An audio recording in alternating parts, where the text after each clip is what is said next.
Continuing in my study and in this book of Encountering Our Wild God by Kim Meter, on page 88, she addresses hope.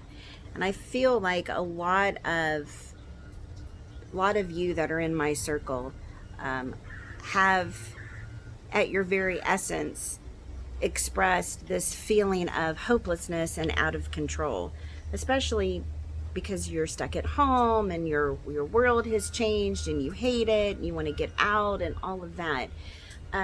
When we can't control every part of our life, we feel out of control. It's funny because we're never really in control, are we? But there is a desperateness, maybe despair is a better word for it, but this hopelessness, like, is it ever going to change?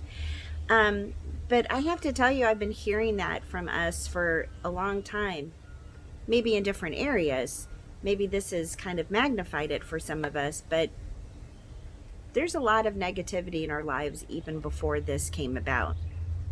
And on page 88, I'm just going to read you a little excerpt and give you a challenge.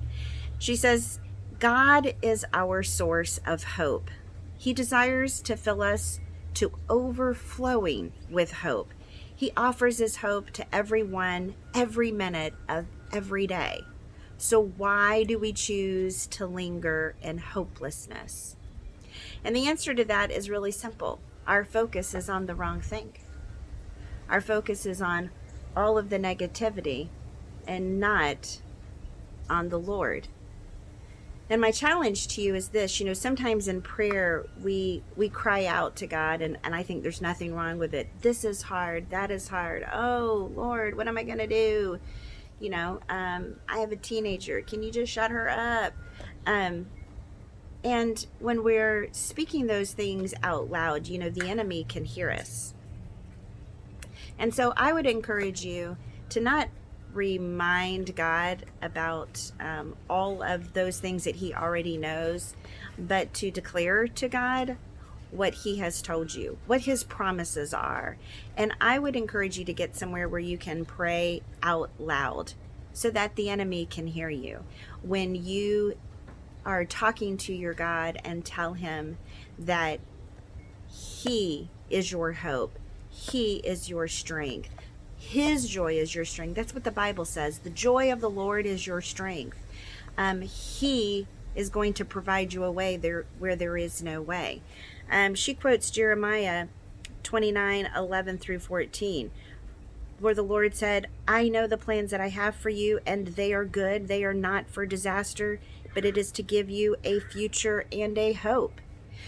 So when your kids are arguing, when you don't understand why you have the challenges that you do, I say to you, so what? Pray aloud. God, you have plans for me, and that they are plans for good. The situation I'm in, the frustration that I have, I give it to you. You have plans for me, and they are good. Begin to declare those things out loud. Sing that song from Kate and Brian, I don't remember who, but I did link that on my page recently. Prophesy those promises of God. Prophesy out loud in your prayer time what you know to be the truth, and put your focus there and see what God will do for you. You are not meant to live in negativity and complaint. And I encourage you to use this time in quarantine to break that habit. Form a new habit for when you go back out into the world. How are you going to be? What are you going to say? And what are you going to do? Do not be hopeless. That is not what God has for you. Declare the hope that you have in God.